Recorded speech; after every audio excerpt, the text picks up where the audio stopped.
আজকে আমরা আলোচনা করব তড়িৎ শক্তি এবং ক্ষমতা অধ্যায় নিয়ে।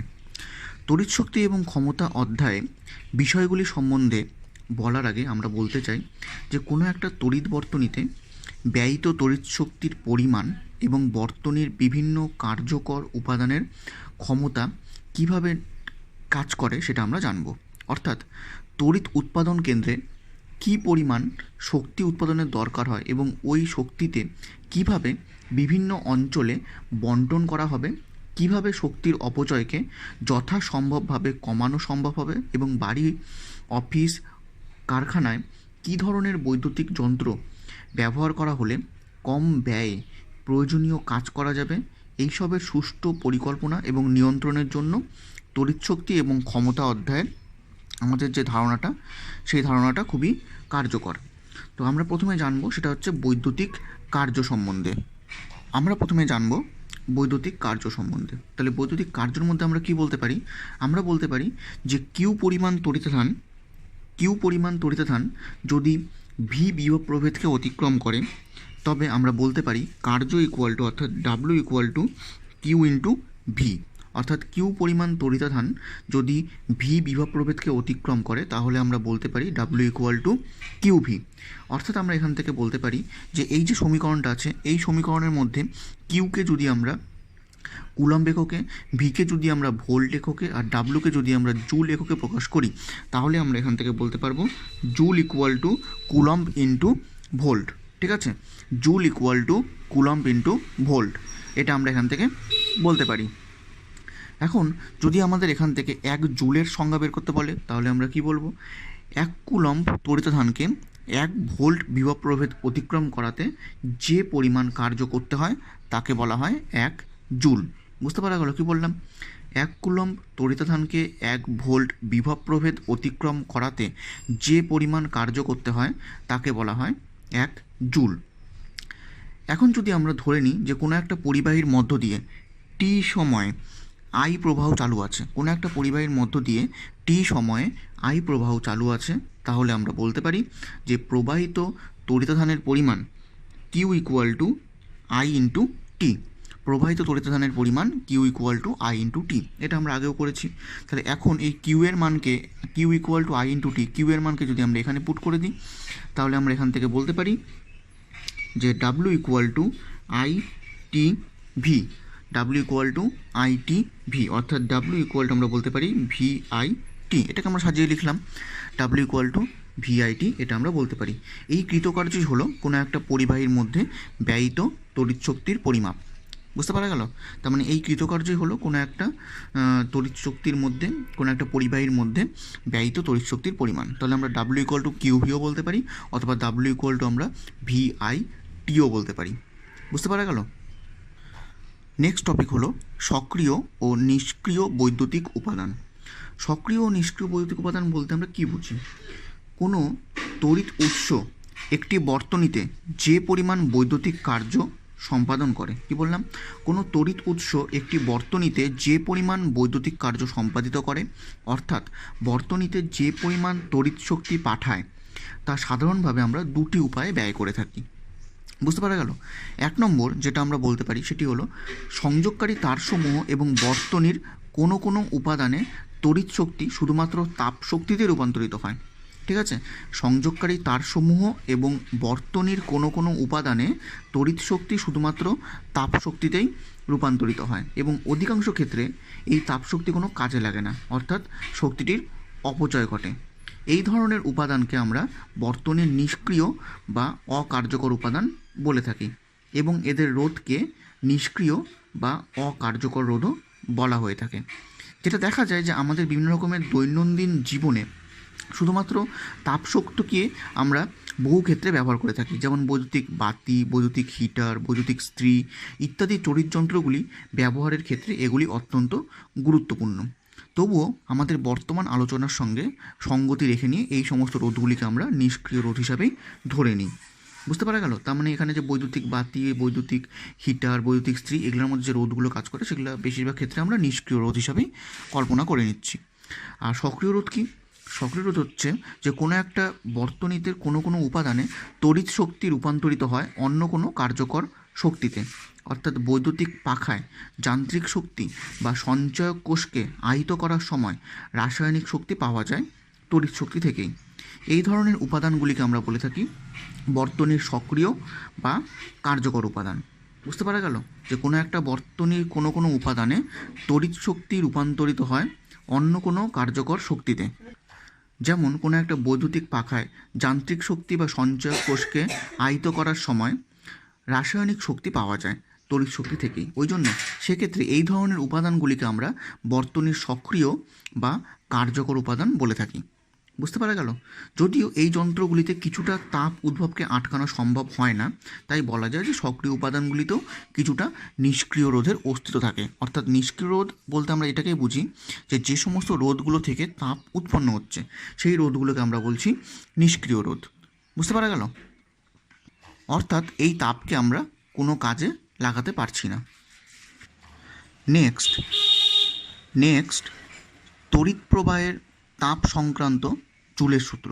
তড়িৎ প্রবাহের তাপ সংক্রান্ত জুলের সূত্রর ক্ষেত্রে আমরা বলতে পারি যে কোনো একটা তড়িৎ বর্তনীতে যে পরিমাণ তাপ উৎপন্ন হয় সেখানে উৎপন্ন তাপ প্রপোর্শনাল টু আই স্কোয়ার, অর্থাৎ কোনো একটা পরিবাহীর মধ্যে যে পরিমাণ তাপ উৎপন্ন হয় সেটা পরিবাহীর প্রবাহ মাত্রার বর্গের সমানুপাতিক হয়।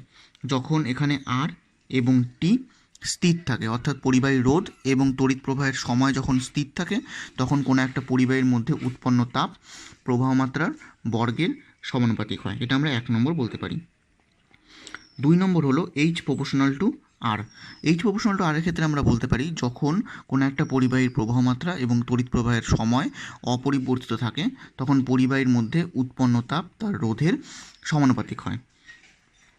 3 নম্বর আমরা বলতে পারি এইচ প্রপোর্শনাল টু টি, অর্থাৎ কোনো একটা পরিবাহীর মধ্যে প্রবাহ মাত্রা এবং পরিবাহীর রোধ যদি অপরিবর্তিত থাকে তবে পরিবাহীতে উৎপন্ন তাপ তড়িৎ প্রবাহের সময়ের সঙ্গে সমানুপাতিক হয়। অর্থাৎ এই 3টা সূত্রকে কম্বাইন করলে আমরা বলতে পারি H proportional to I square R T. ঠিক আছে, এবার H proportional to I square R T, তাহলে এখানে কনস্ট্যান্ট উঠাতে গেলে আমাকে সমানুপাতি উঠাতে গেলে একটা কনস্ট্যান্ট নিয়ে আসতে হবে। তাহলে আমরা এখান থেকে যদি কনস্ট্যান্ট নিয়ে আসি তাহলে আমরা বলতে পারবো এটা হবে I square R T by J. তাহলে আমরা এখান থেকে বলতে পারি যে H equal to I square R T by J. এই সূত্রটিকে আমরা এখান থেকে বলে থাকি জুলের সূত্র, যেখানে জেকে বলা হয় তাপের যান্ত্রিক তুল্যাঙ্ক। এখন এখান থেকে যদি আমরা জে এর অর্থাৎ তাপের যান্ত্রিক তুল্যাঙ্কের সংজ্ঞাটা নির্ধারণ করি তাহলে আমরা বলতে পারবো যে কোনো একটা আই ইকুয়াল টু যদি আমরা 1 নিই, আর ইকুয়াল টু যদি আমরা 1 নিই, টি ইকুয়াল টু যদি আমরা 1 নিই, তাহলে আমরা বলতে পারবো জে ইকুয়াল টু 1/h। অর্থাৎ একক রোধের কোনো একটা পরিবাহীর মধ্য দিয়ে একক সময় ধরে একক তড়িৎ প্রবাহ গেলে পরিবাহীতে যে তাপ উৎপন্ন হয় তার অনন্যককে বলা হয় তাপের যান্ত্রিক তুল্যাঙ্ক। বুঝতে পারা গেল কি বললাম? একক রোধের কোনো একটা পরিবাহীর মধ্য দিয়ে একক সময় ধরে একক তড়িৎ প্রবাহ গেলে পরিবাহীতে যে তাপ উৎপন্ন হয় তার অনন্যককে বলা হচ্ছে তাপের যান্ত্রিক তুল্যাঙ্ক। এবং এই তাপের যান্ত্রিক তুল্যাঙ্ক অর্থাৎ জে এর মান আমরা কিছু কিছু ক্ষেত্রে ধরে থাকি 4.2 জুল পার ক্যালোরি। জে এর মানকে ধরা হয় 4.2 জুল পার ক্যালোরি। এবার 4.2 জুল পার ক্যালোরি তড়িৎ বিজ্ঞানের ক্ষেত্রে এর যে অর্থ সেটা হচ্ছে যে 1 ওহম রোধের মধ্য দিয়ে 1 সেকেন্ডে যদি 1 অ্যাম্পেয়ার তড়িৎ প্রবাহিত হয় তবে ওই রোধে উৎপন্ন তাপশক্তির পরিমাণ হবে 1/4.2 ক্যালোরি। কারণ যেহেতু জে ইকুয়াল টু কত 1/4.2, তাহলে এইচ ইকুয়াল টু 1/জে হয়ে যাবে। তাহলে এটা হবে 1/4.2 ক্যালোরি, অর্থাৎ 0.24 ক্যালোরি। এটা আমরা বলতে পারি। বুঝতে পারা গেল? নেক্সট টপিক হলো বৈদ্যুতিক ক্ষমতা। আচ্ছা, ক্লাস 11-এ আমরা পড়েছিলাম ক্ষমতা বলতে কী বোঝায়। ক্ষমতা হচ্ছে সময়ের সাপেক্ষে কার্য করার হারকে বলা হয় ক্ষমতা। অর্থাৎ আমরা বলতে পারি ক্ষমতাকে যদি পি দিয়ে প্রকাশ করা হয় তাহলে পি ইকুয়াল টু আমরা বলতে পারি W/T, অর্থাৎ ক্ষমতা ইকুয়াল টু কৃতকার্য বাই সময়। যেহেতু আমরা একটু আগে জানলাম যে W equal to VIT, so W equal to যদি VIT হয় তাহলে ডাব্লুর মানটা যদি আমরা এখানে বসিয়ে দিই তাহলে আমরা পেয়ে যাব VIT ডিভাইডেড বাই টি। তাহলে এখান থেকে টি কেটে গেল, তাহলে আমরা পেয়ে গেলাম VI। অর্থাৎ আমরা বলতে পারি যে P ইকুয়াল টু VI, অর্থাৎ কোনো একটা বৈদ্যুতিক যন্ত্রের বৈদ্যুতিক ক্ষমতা P ইকুয়াল টু ভিআই, এটা আমরা বলতে পারি। অর্থাৎ আমরা বলতে পারি বৈদ্যুতিক ক্ষমতা ইকুয়াল টু বিভব প্রভেদ ইন্টু প্রবাহ মাত্রা। যেহেতু আমরা ওহমের সূত্র জানি, অর্থাৎ ভি ইকুয়াল টু আইআর জানি, এবার ভি ইকুয়াল টু আইআর জানলে এই যে সূত্রটা আছে পি ইকুয়াল টু ভিআই, এই সূত্রটাকে আমরা বিভিন্নভাবে রিপ্রেজেন্ট করতে পারি। যেমন এখানে যদি আমরা I equal to V by R put করি, তাহলে আমরা পেয়ে যাব P equal to V square by R. অথবা যদি এখানে আমরা V equal to I R put করি, তাহলে আমরা এই সূত্রটাই পেয়ে যাব আই স্কোয়ার আর। অর্থাৎ আমরা বলতে পারি এখান থেকে ক্ষমতাকে তিনভাবে প্রকাশ করা যায়। কি কি? একটা হচ্ছে P equal to VI equal to I square R equal to V square by R. অর্থাৎ ক্ষমতাকে, কোনো একটা বৈদ্যুতিক যন্ত্রের ক্ষমতাকে আমরা তিনভাবে প্রকাশ করতে পারি। বুঝতে পারা গেল কি বললাম? এখন যেটা আমরা ক্লাস 11-এ পড়েছিলাম যে ক্ষমতার একক, ক্ষমতার সিজিএস একক হচ্ছে আর্ক পার সেকেন্ড আর এসআই একক হচ্ছে জুল পার সেকেন্ড। এই জুল পার সেকেন্ডকে আমরা ওয়াট বলতে পারি। তাহলে পি ইকুয়াল টু যে ভিআই আছে, তাহলে এই পি ইকুয়াল টু ভিআইকে যদি আমরা একক দিয়ে প্রকাশ করি, তাহলে আমরা বলতে পারবো যে watt equal to volt into ampere, অর্থাৎ watt equal to volt into ampere. তাহলে এখান থেকে যদি আমরা 1 ওয়াটের সংজ্ঞা বলি, তাহলে আমরা বলতে পারবো যে কোনো তড়িৎ যন্ত্রের দুই প্রান্তের বিভব প্রভেদ 1 ভোল্ট হলে যদি যন্ত্রটির মধ্য দিয়ে 1 অ্যাম্পিয়ার তড়িৎ প্রবাহিত হয়, তবে যন্ত্রটির ক্ষমতাটিকে বলা হচ্ছে 1 ওয়াট। বুঝতে পারা গেল কি বললাম? কোনো তড়িৎ যন্ত্রের দুই প্রান্তের বিভব প্রভেদ 1 ভোল্ট হলে যদি যন্ত্রটির মধ্য দিয়ে 1 অ্যাম্পিয়ার তড়িৎ প্রবাহিত হয়, তবে যন্ত্রটির ক্ষমতাকে বলা হচ্ছে 1 ওয়াট। ক্ষমতার আরেকটা এককও হয়, সেটা হচ্ছে অশ্ব ক্ষমতা, যেটা ক্লাস 11-এ পড়ানো হয়েছিল। সেটা হচ্ছে 1 হর্স পাওয়ার ইকুয়াল টু আমরা বলতে পারি 746 watt. 1 horsepower equal to 746 watt, এটাও আমরা বলতে পারি। বুঝতে পারা গেল কি বললাম? নেক্সট টপিক হলো তড়িৎ শক্তি প্রেরণের সময় তাপীয় অপচয়। তড়িৎ শক্তি প্রেরণের সময় তাপীয় অপচয় বলতে আমরা কী বুঝি? সেটা হচ্ছে যে ধরে নেওয়া যাক যে কোনো একটা তড়িৎ উৎপাদন কেন্দ্র থেকে দূরবর্তী কয়েকটি স্থানে তড়িৎ শক্তি প্রেরণ করতে হবে। এর জন্য আমাদের দীর্ঘ পরিবাহী তার ব্যবহার করতে হয়, অর্থাৎ জুলক্রিয়ার তরুণ তা উত্তপ্ত হয়ে যায় এবং ওই তারে প্রেরিত তড়িৎ শক্তির তাপীয় অপচয় হয়। অর্থাৎ যখন কোনো একটা পরিবাহী তারের মধ্য দিয়ে যখন তড়িৎ প্রবাহিত হয়, তখন সে তারের মধ্য দিয়ে তড়িৎ প্রবাহের দরুন জুলের সূত্রের উপর ভিত্তি করে সেখানে কিছু পরিমাণ তাপ উৎপন্ন হয়, যে তাপকে আমরা কাজে লাগাতে পারি না।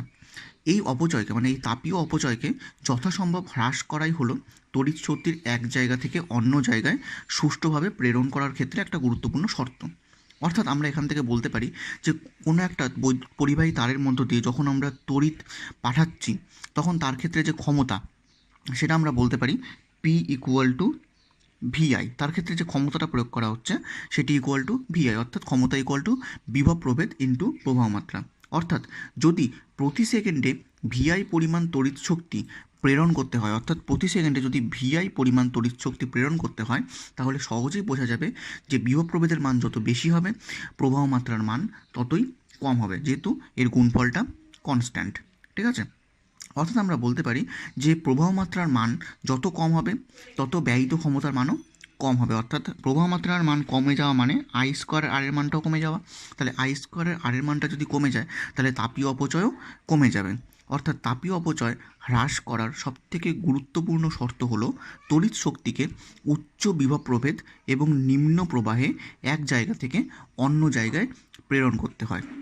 ওই জন্য আমাদের যেটা আমরা বাস্তব ক্ষেত্রে দেখে থাকি যে প্রায় 11,000 ভোল্ট বা তার থেকেও বেশি ভোল্টেজের দীর্ঘ বিদ্যুৎ লাইনের মধ্য দিয়ে তড়িৎ পাঠানো হয় এবং বিভিন্ন তড়িৎযন্ত্র ব্যবহারের সময় স্থানীয়ভাবে ট্রান্সফরমারের সাহায্যে প্রয়োজনীয় অনুযায়ী ওই উচ্চ ভোল্টেজকে আমরা 220 ভোল্ট বা 440 ভোল্টে আমরা নামিয়ে নিয়ে আসি। এভাবে করে আমরা তাপীয় অপচয় হ্রাস করে থাকি। বুঝতে পারা গেল? নেক্সট টপিক হলো তড়িৎ বর্তনীতে ব্যয়িত ক্ষমতা।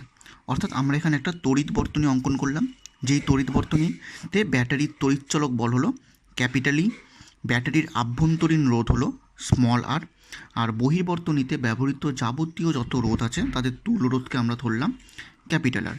তাহলে বর্তনীর মধ্যে যে প্রবাহটা আছে সেটাকে আমরা বলতে পারি I equal to E by capital R plus small R, অর্থাৎ এটা আমরা আগের চ্যাপ্টারে করেছিলাম যে যদি আভ্যন্তরীণ রোধ এবং বাহ্যিক রোধ যদি আমাদের বলে দেওয়া থাকে তাহলে বর্তনীর মধ্যে তড়িৎ প্রবাহ মাত্রার সূত্র আমরা জানি I equal to E by capital R plus small R. এখন যদি আমরা এই বর্তনীর ব্যয়িত ক্ষমতা নির্ধারণ করি তাহলে আমরা বলতে পারবো ব্যয়িত ক্ষমতা হবে P0 ধরলাম, P0 equal to I square capital R plus small R, এটা হবে এটার ব্যয়িত ক্ষমতা।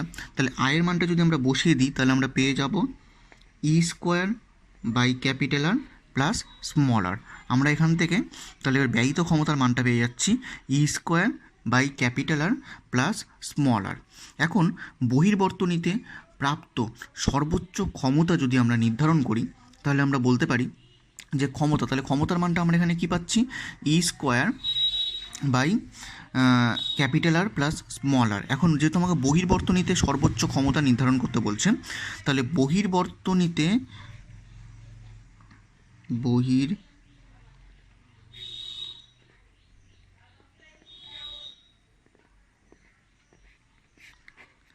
বহির্বর্তনীতে সর্বোচ্চ ক্ষমতা, তাহলে এই বহির্বর্তনীর মধ্যে কোন রোধ আছে, এই ক্যাপিটাল আরটা আছে। তাহলে এই ক্যাপিটাল আরের মধ্যে তাহলে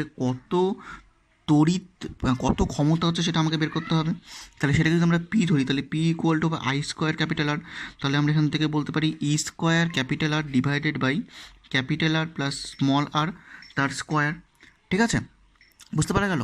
এখন যদি ব্যাটারির মধ্যে মানে এই বহির্বর্তনীতে যদি সর্বোচ্চ ক্ষমতা বের করতে হয় তাহলে আমাকে এখানে এই ক্ষমতাকে আর এর সাপেক্ষে ডেরিভেটিভ করতে হবে, অর্থাৎ আমাকে দেখাতে হবে যে DP by DR equal to zero, অর্থাৎ DP by DR equal to zero করে আমার এখান থেকে যে কন্ডিশনটা বেরোবে বা যে শর্তটা বেরোবে সেই শর্তটাই আমার এখানে সর্বোচ্চ ক্ষমতার শর্ত নির্ধারণ করবে। ঠিক আছে, তাহলে পি ইকুয়াল টু এটা জানি, তাহলে এটাকে যদি আমরা ডিপি বাই ডিআরের রেসপেক্টে যদি আমরা ডেরিভেটিভ করি তাহলে DDR of E square capital R divided by capital R plus small R তার স্কোয়ার ইকুয়াল টু যদি আমরা জিরো করি তাহলে এখান থেকে আমরা ক্যালকুলেশন করলে পাবো E square into capital R plus small R তার square minus 2 into capital R plus small R. এটাকে তোমরা নিজেদের মতন করেও করতে পারবে ক্যালকুলেশনটা যখন নিজেরা করবে তখন দেখতে পারবে যে এটা ইকুয়াল টু জিরো হবে। তো জিরো করার পর এখান থেকে আমরা লাস্ট অবধি করলে আমরা পেয়ে যাব আর প্লাস আর তার square minus 2 capital R square minus 2 capital R small R equal to zero, অর্থাৎ এখান থেকে আসবে R square minus R square equal to zero, অর্থাৎ small R equal to capital R, বা আমরা এখান থেকে বলতে পারি যে capital R equal to small R. অর্থাৎ আমরা দেখতে পাচ্ছি যে এখানে বহির্বর্তনীর তুল্য রোধ যদি ব্যাটারির আভ্যন্তরীণ রোধের সঙ্গে সমান হয় তবেই বহির্বর্তনীতে সর্বোচ্চ ক্ষমতা পাওয়া যাবে। বুঝতে পারা গেল কি বললাম, অর্থাৎ বহির্বর্তনীর তুল্য রোধ যদি ব্যাটারির আভ্যন্তরীণ রোধের সঙ্গে সমান হয় তবেই বহির্বর্তনীতে আমরা সর্বোচ্চ ক্ষমতা পেতে পারি। এখন বহির্বর্তনীতে সর্বোচ্চ ক্ষমতা পেতে গেলে আমাকে এখানে পি ম্যাক্স বের করতে হবে। তাহলে আমরা পি ম্যাক্স ইকুয়াল টু কত পাবো, যেহেতু আমরা পি এখানে দেখেছিলাম যে E square capital R by capital R plus small R তার স্কোয়ার, তাহলে এটাকে আমরা টোটালটাকে হয় স্মল আরকে ক্যাপিটাল আর দিয়ে রিপ্রেজেন্ট করতে পারি বা ক্যাপিটাল আরকে স্মল আর দিয়েও রিপ্রেজেন্ট করতে পারি। তাহলে এখানে স্মল আরের জায়গায় যদি আমরা ক্যাপিটাল আর বসাই তাহলে আমরা এখান থেকে পি ম্যাক্সের যে ভ্যালুটা পাবো সেটা হবে E square divided by E square R divided by capital R plus capital R তার স্কোয়ার, তার মানে আমরা পাবো ই স্কোয়ার বাই 4r। একইভাবে এটাকে যদি আমরা স্মল আর দিয়ে যদি রিপ্রেজেন্ট করি তাহলে আমরা পেয়ে যাব E square by 4 into small আর। ঠিক আছে, তাহলে এটা হচ্ছে আমাদের বহির্বর্তনীতে প্রাপ্ত সর্বোচ্চ ক্ষমতা। এটা কিন্তু একটা টোটালটা একটা থিওরি, এটা ভালো করে পড়বে। বুঝতে পারা গেল, তার মানে এখান থেকে আমরা কোনো একটা তড়িৎ বর্তনীর ক্ষেত্রে আমরা বহির্বর্তনীতে সর্বোচ্চ ক্ষমতার যে রাশিমালাটা সেই রাশিমালাটা আমরা এখানে নির্ধারণ করলাম শর্ত সহ। ঠিক আছে, নেক্সট টপিক হলো বৈদ্যুতিক কার্য এবং বৈদ্যুতিক শক্তির বিভিন্ন একক। যেমন আমরা ফার্স্ট একক সম্বন্ধে বলতে পারি সেটি হচ্ছে জুল, অর্থাৎ আমরা জানি যে ওয়াট, এখানে ডাব্লু কিন্তু কার্য না, ঠিক আছে, এখানে ডাব্লু হচ্ছে ওয়াট। ঠিক আছে, ডাব্লু হচ্ছে এখানে ওয়াট, তাহলে ওয়াট ইকুয়াল টু আমরা বলতে পারি জুল পার সেকেন্ড। তাহলে ওয়াট ইকুয়াল টু যদি জুল পার সেকেন্ড হয় তাহলে আমরা এখান থেকে বলতে পারি joule equal to watt into second. ঠিক আছে। তাহলে joule equal to watt into second হলে এখান থেকে আমরা 1 জুলের সংজ্ঞা বলতে পারি। তাহলে 1 জুল কী বলবো? 1 ওয়াট ক্ষমতা বিশিষ্ট তড়িৎ যন্ত্রের 1 সেকেন্ডে কৃতকার্য বা ব্যয়িত শক্তিকে বলা হচ্ছে 1 জুল। বোঝা গেল? 1 ওয়াট ক্ষমতা বিশিষ্ট তড়িৎ যন্ত্রের 1 সেকেন্ডে কৃতকার্য বা ব্যয়িত শক্তিকে বলা হচ্ছে 1 জুল। তাহলে এটাকে আমরা আবার এভাবে করে প্রকাশ করতে পারি, যেহেতু আমরা জানি যে joule equal to watt into second. তাহলে জুল ইকুয়াল টু যদি ওয়াট ইন্টু সেকেন্ড হয়, তাহলে ওয়াটকে আমরা লিখতে পারি ক্ষমতা। তার মানে কি ওয়াট হচ্ছে এখানে, ওয়াটকে আমরা আবার লিখতে পারি যে volt into ampere into second. ঠিক আছে, তাহলে volt into ampere into second. ঠিক আছে, তাহলে এখান থেকে আমরা আবার লিখতে পারি volt into coulomb per second into second, volt into coulomb per second into second. তাহলে এখান থেকে সেকেন্ড সেকেন্ড কেটে গেল, তাহলে এটাকে আমরা ভোল্ট ইন্টু কুলম্ব বলতে পারি। তাহলে জুলকে আমরা আবার ভোল্ট ইন্টু কুলম্ব বলতে পারি। অর্থাৎ আমরা এখান থেকে বলতে পারি যে 1 ভোল্ট প্রান্তীয় বিভব প্রভেদ বিশিষ্ট কোনো তড়িৎ যন্ত্রের মধ্য দিয়ে 1 সেকেন্ডে আধান প্রবাহিত হলে ওই তড়িৎ যন্ত্রের ব্যয়িত শক্তিকে বলা হচ্ছে 1 জুল। বুঝতে পারা গেল কি বললাম? 1 ভোল্ট প্রান্তীয় বিভব প্রভেদ বিশিষ্ট কোনো তড়িৎ যন্ত্রের মধ্য দিয়ে 1 কুলম্ব আধান প্রবাহিত হলে ওই তড়িৎ যন্ত্রের ব্যয়িত শক্তিকে বলা হচ্ছে 1 জুল। এটি ভোল্ট এবং কুলম্ব দিয়ে আমরা জুলের সংজ্ঞাটা আমরা এখানে বলতে পারি। বুঝতে পারা গেল? এরপর যেটা নেক্সট আছে সেটা হচ্ছে ওয়াট ঘন্টা, অর্থাৎ ডাব্লু ইন্টু এইচ, যেটাকে আমরা বলে থাকি ওয়াট ঘন্টা। তাহলে এই ওয়াট ঘন্টা কি? এর সংজ্ঞাটা হচ্ছে যে 1 ওয়াট ক্ষমতা বিশিষ্ট কোনো তড়িৎ যন্ত্রের 1 ঘন্টায় কৃতকার্য বা ব্যয়িত শক্তির পরিমাণকে আমরা বলছি 1 ওয়াট ঘন্টা। ঠিক আছে, 1 ওয়াট ক্ষমতা বিশিষ্ট তড়িৎ যন্ত্রের 1 ঘন্টায় কৃতকার্য বা ব্যয়িত শক্তির পরিমাণকে বলা হচ্ছে 1 ওয়াট ঘন্টা। বুঝতে পারা গেল কি বললাম? তাহলে 1 ওয়াট ঘন্টাকে যদি আমরা লিখি, তাহলে 1 ওয়াট ইন্টু ঘন্টাকে আমরা বলতে পারি 1 ওয়াট ইন্টু 1 ঘন্টা। তাহলে এটাকে আমরা আবার বলতে পারি যে 1 ওয়াট ইন্টু 1 ঘন্টা মানে 3600 সেকেন্ড। তাহলে এখান থেকে আমাদের যে টার্মটা আসবে 3600 ওয়াট ইন্টু সেকেন্ড। এবার ওয়াট ইন্টু সেকেন্ড মানে আমরা বলতে পারি জুল, অর্থাৎ এটাকে আমরা বলতে পারি 3600 জুল। তাহলে 1 ওয়াট ঘন্টা ইকুয়াল টু আমরা বলতে পারি 3600 জুল। ঠিক আছে, এখন এটাকে আমরা আরেকটু ভালোভাবে লিখতে পারি, সেটা হলো যে watt into hour equal to আমরা বলতে পারি V into A into H, অর্থাৎ volt into ampere into hour. অর্থাৎ আমরা এখানে বলতে পারি যে 1 ভোল্ট বিভব প্রভেদের মধ্য দিয়ে 1 ঘন্টা ধরে 1 অ্যাম্পেয়ার তড়িৎ প্রবাহিত হলে ব্যয়িত তড়িৎ শক্তির পরিমাণকে আমরা বলতে পারি 1 ওয়াট ঘন্টা। অর্থাৎ 1 ভোল্ট বিভব প্রভেদের মধ্য দিয়ে 1 ঘন্টা ধরে 1 অ্যাম্পেয়ার তড়িৎ প্রবাহিত হলে ব্যয়িত তড়িৎ শক্তির পরিমাণকে আমরা বলতে পারি 1 ওয়াট ঘন্টা। বুঝতে পারা গেল কি বললাম? আরেকটা একক হয়, সেটা হচ্ছে কিলোওয়াট ঘন্টা, অর্থাৎ কে ডাব্লু ইন্টু এইচ, কে ডাব্লু ইন্টু এইচ, কিলোওয়াট ঘন্টা। তাহলে কিলোওয়াট ঘন্টার আমরা ডেফিনেশনটা কীভাবে বলতে পারি বা সংজ্ঞাটা আমরা কীভাবে দিতে পারি? সেটা হচ্ছে যে 1 কিলোওয়াট ক্ষমতা বিশিষ্ট কোনো তড়িৎ যন্ত্রের 1 ঘন্টায় কৃতকার্য বা ব্যয়িত তড়িৎ শক্তির পরিমাণকে বলা হচ্ছে 1 কিলোওয়াট ঘন্টা বা 1 বিওটি ইউনিট। বুঝতে পারা গেল?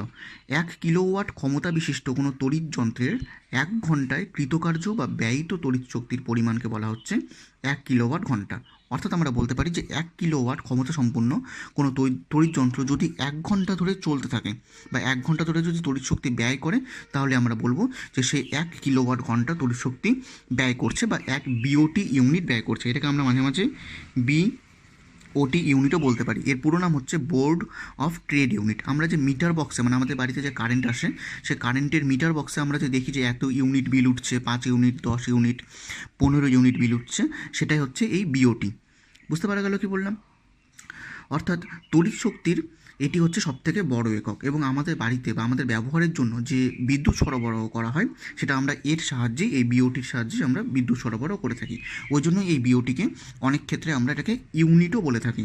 বুঝতে পারা গেল? তাহলে এখান থেকে আমরা বলতে পারি যে 1 BOT equal to 1 kilowatt into ঘন্টা। 1 BOT equal to 1 kilowatt into ঘন্টা। তাহলে এটাকে আমরা বলতে পারি 1000 ওয়াট ইন্টু 1 ঘন্টা, তাহলে এটাকে আমরা বলতে পারি 1000 ওয়াট ইন্টু 3600 সেকেন্ড, তাহলে এটাকে আমরা বলতে পারি 3.6 ইন্টু 10⁶ ওয়াট ইন্টু সেকেন্ড। এবার ওয়াট ইন্টু সেকেন্ড মানে আমরা বলতে পারি 3.6 ইন্টু 10⁶ জুল, অর্থাৎ 1 বিওটি বা 1 কিলোওয়াট ঘন্টা ইকুয়াল টু 3.6 ইন্টু 10⁶ জুল, এটা আমরা বলতে পারি। ঠিক আছে, অথবা এটাকে আমরা আরেকভাবে রিপ্রেজেন্ট করতে পারি, কিলোওয়াট ঘন্টা ইকুয়াল টু আমরা লিখতে পারি ওয়াট ইন্টু ঘন্টা ডিভাইডেড বাই 1000। এবার ওয়াটকে আমরা লিখতে পারি volt into ampere into H divided by 1000, তাহলে এটাকে আমরা volt into ampere into hour by 1000 এইভাবে করেও এটিকে আমরা বলতে পারি। বুঝতে পারা গেল? তাহলে এখানে আমরা আলোচনা করলাম বৈদ্যুতিক কার্য এবং বৈদ্যুতিক শক্তির বিভিন্ন রকম একক নিয়ে, যেখানে আমরা প্রথমে ওয়াট সম্বন্ধে জানলাম, তারপর জুল সম্বন্ধে জানলাম, তারপরে ওয়াট ঘন্টা, সেই ওয়াট ঘন্টা থেকে সেটাকে জুলে প্রকাশ করলাম, এবং তারপরে কিলো ওয়াট ঘন্টা, সেটাকে আমরা আবার জুলে প্রকাশ করলাম। বুঝতে পারা গেল কি বললাম? নেক্সট টপিক হলো বৈদ্যুতিক ফিউজ। অর্থাৎ আমরা বলতে পারি যে বিভিন্ন তড়িৎযন্ত্রের এবং তড়িৎ বর্তনীতে সংযোগকারী তারের উপাদান হিসাবে ব্যবহৃত তামা, অ্যালুমিনিয়াম ইত্যাদি ধাতুর প্রত্যেকটির নির্দিষ্ট গলনাঙ্ক আছে। অর্থাৎ শর্ট সার্কিট বা অন্য কোনো কারণে যখন পরিবাহীতে বা বর্তনীতে যখন প্রবাহ মাত্রা খুব বেড়ে যায়, তখন তার উষ্ণতা গলনাঙ্কে পৌঁছে যেতে পারে এবং তখন সম্পূর্ণ বর্তনীটি নষ্ট হয়ে যায়, এমনকি আগুন লাগারও সম্ভাবনা থাকে। এবং এই বিপদ প্রতিরোধ করতেই ফিউজ তার ব্যবহার করা হয়। এর উপাদান হলো অপেক্ষাকৃত নিম্ন গলনাঙ্ক বিশিষ্ট কোনো সংকর ধাতু, যেমন 3 ভাগ সীসা এবং 1 ভাগ টিনের মিশ্রণ। এই যে ফিউজ তারটা আমরা ব্যবহার করে থাকি, সেই ফিউজ তারকে মূল বর্তনীর সঙ্গে শ্রেণী সমবায়ে যুক্ত করা হয় এবং মূল বর্তনীর বিপদসীমায় পৌঁছানোর আগেই, অর্থাৎ মূল বর্তনীর তড়িৎ প্রবাহ খুব বেড়ে গিয়ে বর্তনীর তারগুলিকে গলিয়ে দিতে পারে, অর্থাৎ ফিউজ তার গলনাঙ্কে পৌঁছে যায়। ফলে ফিউজ তারটি গলে যায় এবং মূল বর্তনী ছিন্ন হয়ে যায়। কাজেই মূল বর্তনীর কোনো ক্ষতির সম্ভাবনা থাকে না। এর ফলে যখনই মূল বর্তনী ছিন্ন হয়ে যায়, তখন সেটাকে আমরা এটাই আমরা বলতে পারি ফিউজের কাজ। কিন্তু বর্তমানে কি হচ্ছে, ফিউজের বদলে আমরা সার্কিট ব্রেকারকে কাজে লাগাই। সার্কিট ব্রেকার মানে হচ্ছে বর্তনী ছেদক।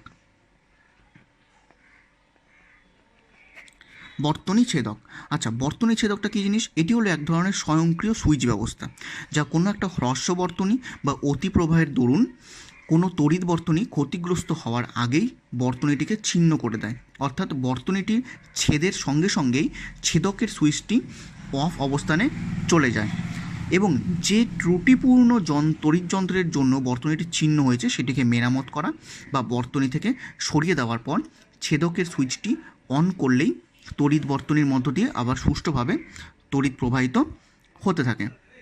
বুঝতে পারা গেল? অর্থাৎ বিভিন্ন বর্তনী ছেদকে বিভিন্ন ধরনের ভৌত ঘটনাকে কাজে লাগানো হয়। যেমন উচ্চ প্রবাহে বর্তনীর অন্তর্গত একটা দ্বিধাতব পাত যখন উত্তপ্ত হয়ে ওঠে, তখন সেটা বেঁকে যায় এবং বর্তনী ছিন্ন করে। আবার একটি তড়িৎচুম্বকের মধ্য দিয়ে উচ্চ প্রবাহ গেলে বর্তনীর অন্তর্গত একটি নরম লোহার পাতকে আকর্ষণ করে, ফলে বর্তনীটি ছিন্ন হয়ে যায়। একইভাবে একটি ফিউজ তারের সঙ্গে একটি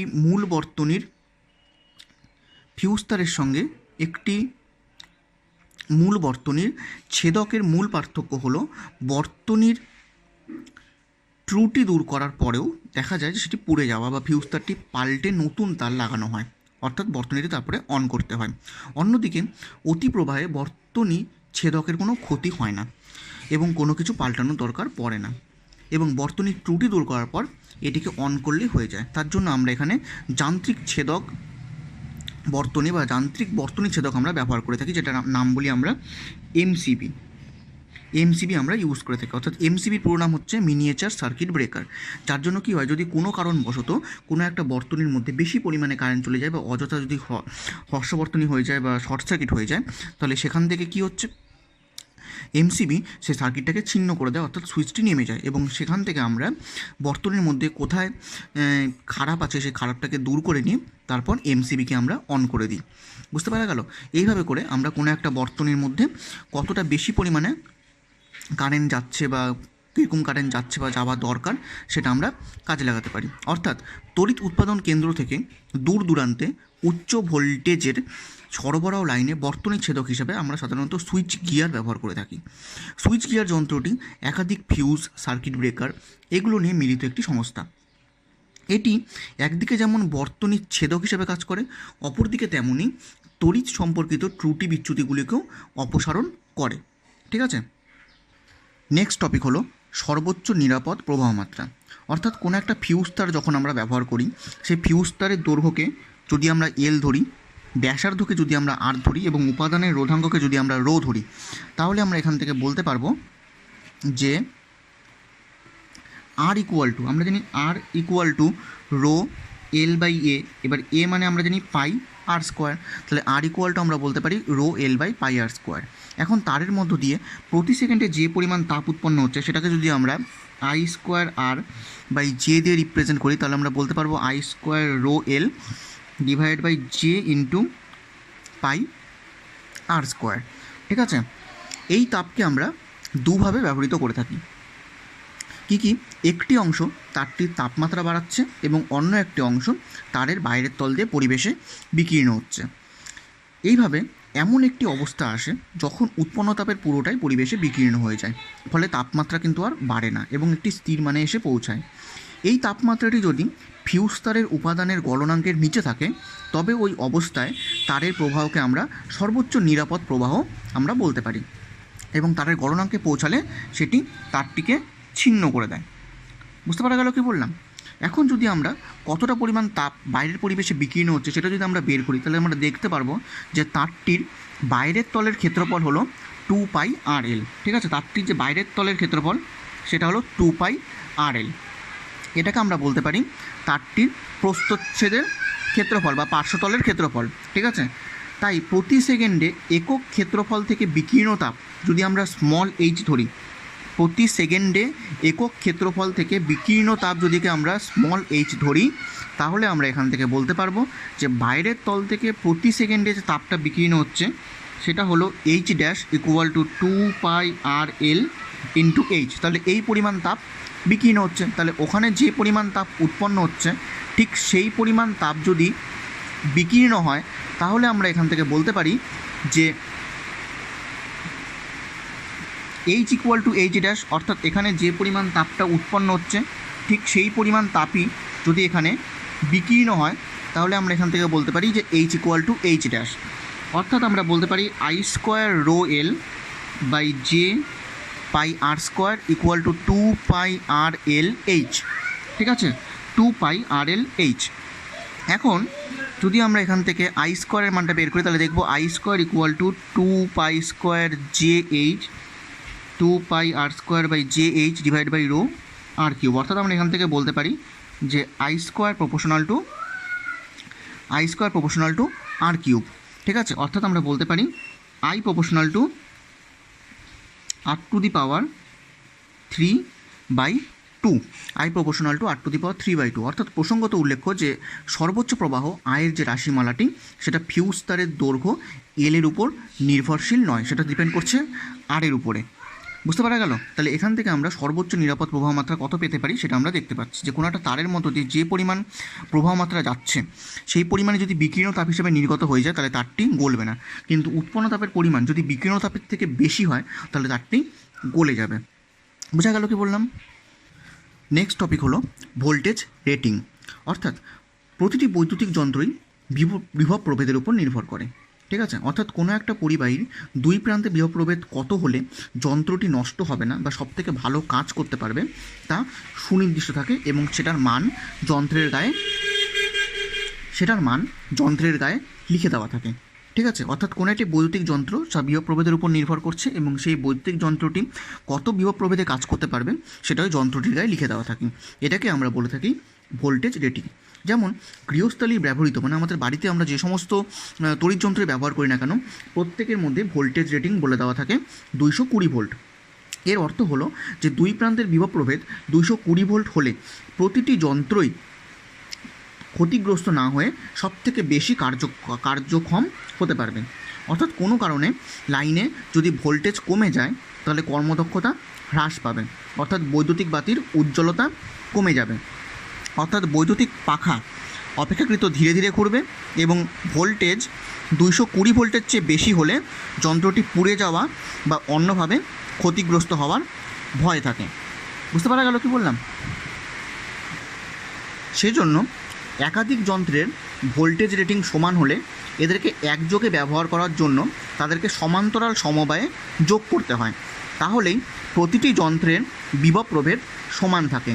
এই জন্যই আমরা দৈনন্দিন জীবনে প্রতিটি যন্ত্রকে 220 ভোল্ট সরবরাহ লাইনের সঙ্গে সমান্তরালে যুক্ত করে থাকি।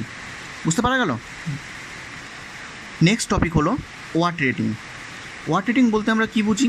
যে একাধিক বৈদ্যুতিক যন্ত্র একই ভোল্টেজে কাজ করলে সাধারণভাবে তারা একক সময়ে সমান তড়িৎ শক্তি ব্যয় করে না, বা তাই কোনো যন্ত্র একক সময়ে কতটা তড়িৎ শক্তি ব্যয় করবে অর্থাৎ যন্ত্রটির ক্ষমতা কত সেটা উল্লেখ করতে হয়। একেই বৈদ্যুতিক যন্ত্রের ওয়াট রেটিং বলা হয়ে থাকে। এই জন্যই কোনো বৈদ্যুতিক বাতির গায়ে 220 ভোল্ট 100 ওয়াট, অর্থাৎ কোনো একটা বৈদ্যুতিক বাতির গায়ে 220 ভোল্ট 100 ওয়াট, বা কোনো একটা বৈদ্যুতিক হিটারের গায়ে 220 ভোল্ট 2000 ওয়াট লিখে একই সঙ্গে ভোল্টেজ রেটিং এবং ওয়াট রেটিং দুটোই উল্লেখ করতে হয়। বুঝতে পারা গেল কি বললাম? নেক্সট টপিক হলো একাধিক তড়িৎ যন্ত্রের সমবায়ে ক্ষমতা। প্রথমে যেটা আমরা করব সেটা হচ্ছে সমান্তরাল সমবায়। তাহলে সমান্তরাল সমবায়ের ক্ষেত্রে প্রথমে R1 R2কে সমান্তরাল সমবায়ে যুক্ত করে নিয়ে সেখানে বিভব প্রভেদ V দেওয়া হলো। তাহলে আমরা এখানে ধরে নিতে পারি যে R1 রোধ এবং R2 রোধের মধ্যে যে ওয়াট রেটিং বলে দেওয়া আছে সেটা হচ্ছে P1 এবং P2। R1 এবং R2 রোধের মধ্যে যে ওয়াট রেটিং বলে দেওয়া আছে সেটা হচ্ছে P1 এবং P2, এবং এদের মধ্যে V বিভব প্রভেদ প্রয়োগ করা হচ্ছে। এবার V বিভব প্রভেদ প্রয়োগ করলে আমরা বলতে পারি যে যেহেতু তড়িৎ যন্ত্র দুটি পূর্ণ ক্ষমতায় কাজ করবে, মানে দুইজনের মধ্যে যেহেতু একই ভোল্টেজ V পড়ছে, তার মানে আমরা বলতে পারবো যে তারা একদম পুরোপুরিভাবে পূর্ণ ক্ষমতায় কাজ করবে। এখন তারা যদি পুরোপুরিভাবে পূর্ণ ক্ষমতায় কাজ করে তাহলে বর্তনীর মোট ব্যয়িত ক্ষমতা, যেটা আমরা বলতে পারি P = P1 + P2, এটা হবে বর্তনীর মোট ব্যয়িত ক্ষমতা। এখন যদি আমরা দুটো রোধের বদলে যদি আমরা আরও অসংখ্য তড়িৎ যন্ত্রকে যদি সমান্তরাল সমবায়ে যুক্ত করতাম তাহলে সেক্ষেত্রে আমরা পেতাম P = P1 + P2 + P3 +... এটা আমরা এখান থেকে পেয়ে যেতাম। বুঝতে পারা গেল? অর্থাৎ আমরা বলতে পারি যে মোট ক্ষমতা P প্রতিটি যন্ত্রের ক্ষমতা অপেক্ষা বেশি হচ্ছে। অর্থাৎ বাড়ির বৈদ্যুতিক ব্যবস্থায় বিভিন্ন যন্ত্র এরকমভাবেই সমান্তরালে যুক্ত করা থাকে। এখন যদি আমরা এখান থেকে বলি যে P1 = V²/R1 আর P2 = V²/R2। ঠিক আছে? P1 = V²/R1 আর P2 = V²/R2 যদি আমরা বলি তাহলে এখান থেকে আমরা বলতে পারবো P1/P2 = R2/R1। P1/P2 = R2/R1। অর্থাৎ আমরা এখান থেকে এই সিদ্ধান্তে আসতে পারি যে আমাদের কাছে যদি দুটো বৈদ্যুতিক বাতি থাকে, অর্থাৎ একটা যদি 220 ভোল্ট 100 ওয়াট হয় আর আরেকটা যদি 220 ভোল্ট 60 ওয়াট হয়, একটা 220 ভোল্ট 100 ওয়াটের বাতি, আরেকটা হচ্ছে 220 ভোল্ট 60 ওয়াটের বাতি, এই দুটোকেই যদি আমরা সমান্তরাল সমবায়ে যুক্ত করি তাহলে আমরা দেখব যে দুটোই 220 ভোল্ট লাইনের সঙ্গেই যুক্ত আছে এবং দুটোই 220 ভোল্ট বিদ্যুৎ সরবরাহে লাইনের সঙ্গেই জ্বলছে। অর্থাৎ 100 ওয়াটের বাতিটি দেখা যাবে যে বেশি উজ্জ্বলভাবে জ্বলবে, অর্থাৎ বর্তনীর মোট ক্ষমতা হবে এক্ষেত্রে P = 100 + 60 = 160 ওয়াট। এটা আমরা এখান থেকে বলতে পারি। বুঝতে পারা গেল কি বললাম? এবার আমরা করব শ্রেণী সমবায় ক্ষেত্রে ক্ষমতা নির্ণয়। এখন শ্রেণী সমবায়ের ক্ষেত্রে আমরা এখানে কী করছি যে R1 R2 দুটো রোধকে V ভোল্টেজের সাহায্যে শ্রেণী সমবায়ে যুক্ত করলাম এবং বর্তনীর মধ্য দিয়ে যদি I কারেন্ট যায় তাহলে আমরা বলতে পারি যে এখানে R1 রোধের মধ্যে যে প্রবাহ ক্ষমতা হবে সেটা হচ্ছে P1 = I² R1 আর P2 = হবে I² R2। এটা আমরা এখান থেকে বলতে পারি যে P1 ইকুয়াল টু হবে আই স্কোয়ার R1 আর P2 ইকুয়াল টু হবে আই স্কোয়ার R2। এটাকে আমরা P1 ড্যাশ ধরে নিলাম, এটাকে আমরা P2 ড্যাশ ধরে নিলাম। তাহলে আমরা এখান থেকে বলতে পারি যে P1 dash by P2 dash equal to R1 by R2। P1 dash by P2 dash equal to আমরা এখান থেকে বলতে পারি R1 বাই R2। ঠিক আছে, এখন যদি আমরা আগেরটা যেটা আমার বেরোছিল, আগের পার্টে আমরা যেটা দেখেছিলাম সমান্তরালের ক্ষেত্রে যে P1 by P2 equal two R2 by R1, এটা আমরা সমান্তরালের ক্ষেত্রে দেখেছিলাম।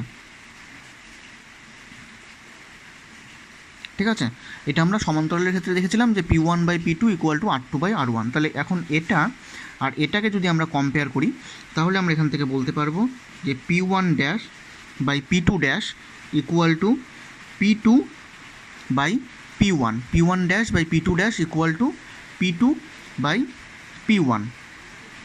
অর্থাৎ এখান থেকে আমরা বলতে পারি যে যদি P1 গ্রেটার দেন P2 হয় তাহলে P1 dash less than P2 dash হবে। অর্থাৎ P1 গ্রেটার দেন P2 হলে P1 dash less than P2 dash হবে। অর্থাৎ শ্রেণী সমবায়ে বেশি ওয়াট রেটিংয়ের যন্ত্র কম ক্ষমতা ব্যয় করবে। বুঝতে পারা গেল? শ্রেণী সমবায়ে বেশি ওয়াট রেটিংয়ের যন্ত্র কম ক্ষমতা ব্যয় করবে। যেমন 100 ওয়াট ও 60 ওয়াটের দুটি বৈদ্যুতিক বাতিকে যদি আমরা একসঙ্গে রাখি, যেটা আগের পার্টে আমরা দেখলাম, তাহলে ওখানে যখন দেখেছিলাম যে 100 ওয়াটের বাতিটি অপেক্ষাকৃত বেশি উজ্জ্বলভাবে জ্বলবে সমান্তরালের ক্ষেত্রে, কিন্তু শ্রেণীর ক্ষেত্রে কী হবে, 100 ওয়াটের বাতিটির উজ্জ্বলতা কমে যাবে। ঠিক আছে, অর্থাৎ আমরা এখন যদি আমরা এই যে বর্তনীটা আছে, যে এই বর্তনীটার ক্ষেত্রে যদি আমরা এখান থেকে কারেন্টের ভ্যালু বের করি তাহলে আমরা দেখব যে I ইকুয়াল টু হবে V by R1 plus R2, R equal to হবে V by R1 plus R2। তাহলে বর্তনীর যে মোট ক্ষমতা সেটা যদি আমরা বের করি P dash equal two I square R1 plus R2, I square R1 plus R2 করলে আমরা এখান থেকে পেয়ে যাব I এর মানটা বসালে V square by R1 plus R2, এই ক্ষমতাটা আমরা পেয়ে যাচ্ছি। আর এখন যদি আমরা এখান থেকে 1 বাই P ড্যাশ যদি বের করি তাহলে আমরা পেয়ে যাব R1 plus R2 divided by V square. তাহলে এটাকে আমরা লিখতে পারি R1 by V square plus R2 by V square, R1 by V square plus R2 by V square. এখন এটাকে আমরা বলতে পারি 1 by P1 plus 1 by P2। অর্থাৎ এখানে যদি আমরা অনেকগুলো তড়িৎ যন্ত্রকে যদি আমরা শ্রেণী সমবায়ে যুক্ত করি তাহলে এখান থেকে আমাদের যে এই যে ফর্মুলাটা হবে এই ফর্মুলাটাকে আমরা লিখতে পারি এরকম করে যে 1 by P equal to 1 by P1 plus 1 by P2 plus 1 by P3 plus dot dot dot. অর্থাৎ আমরা বলতে পারি যে কোনো একটা তড়িৎ যন্ত্র মানে অনেকগুলো তড়িৎ যন্ত্রকে যদি আমরা শ্রেণী সমবায়ে যুক্ত করি তাহলে মোট ক্ষমতাটা প্রতিটি যন্ত্রের ক্ষেত্রে কমে যাচ্ছে। ঠিক আছে, এটা আমরা এখান থেকে বলতে পারি। অর্থাৎ একইভাবে করে যদি আমরা একটা এক্সাম্পল দিই তাহলে আমরা বলতে পারবো যে 220 ভোল্ট 100 ওয়াটের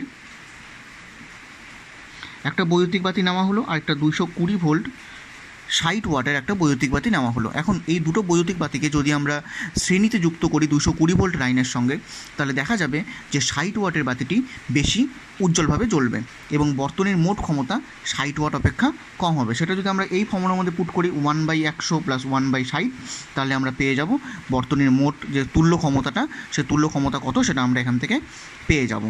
বুঝতে পারা গেল? নেক্সট টপিক হলো রোধকের রেটিং।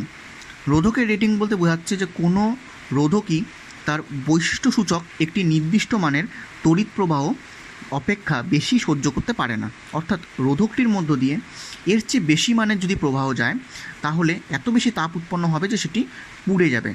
এক্ষেত্রে বলা হয় যে তাপ উৎপাদনের দরুন ব্যয়িত ক্ষমতা একটি নির্দিষ্ট সীমা ছাড়িয়ে গেলে রোধকটি নষ্ট হয়ে যায়। এই সর্বোচ্চ সহনীয় ক্ষমতাকে বলা হচ্ছে রোধকের ওয়াট রেটিং। যেমন অ্যাজ ফর এক্সাম্পল আমরা ধরতে পারি যে কোনো একটা রোধকের রেটিং হচ্ছে 1 ওয়াট 100 ওহম। 1 ওয়াট 100 ওহমের যদি আমরা একটা রোধক নিই তাহলে আমরা বলতে পারবো যে 100 ওহম এর রোধের মান হচ্ছে 100 ওহম এবং এর সর্বোচ্চ ক্ষমতা হলো 1 ওয়াট। এখন যেহেতু আমরা ক্ষমতার ফর্মুলা জানি P equal to I square R, তাহলে আই ইকুয়াল টু হবে root over P by R. Root over P by R মানে আমরা এখানে যে ভ্যালুটা বসাই, তাহলে 1/100, অর্থাৎ আমরা পেয়ে যাচ্ছি 1/10 অ্যাম্পিয়ার। এবার 1/10 অ্যাম্পিয়ার মানে আমরা যদি এর ভি বের করি ভোল্টেজ, তাহলে ভি ইকুয়াল টু আই আর, তাহলে 1/10 ইন্টু 100 ইকুয়াল টু 10 ভোল্ট। অর্থাৎ আমরা বলতে পারি যে রোধকের রেটিং যদি প্রথম থেকেই জানা থাকে, তাহলে একে কোনো তড়িৎ বর্তনীতে এমনভাবে যুক্ত করা সম্ভব হয় যাতে এর মধ্য দিয়ে প্রবাহ 1/10 অ্যাম্পিয়ার যায়, অর্থাৎ 0.1 অ্যাম্পিয়ারের বেশি হতে না পারে, অর্থাৎ প্রান্তীয় বিভব প্রভেদ যাতে 10 ভোল্টের নিচে থাকে, তাহলেই এই রোধকটি ঠিকঠাকভাবে কাজ করতে পারবে। এটাকেই বলা হচ্ছে রোধকের রেটিং। বুঝতে পারা গেল? তাহলে আজকের লেকচারের মধ্যে আমরা তড়িৎ শক্তি এবং ক্ষমতা অধ্যায়ে যত রকমের জানার ছিল সমস্ত রকমের আমরা কিছু ক্লিয়ার করে নিলাম। তাহলে এই চ্যাপ্টারটা আজকে এখানে ফিনিশ হলো।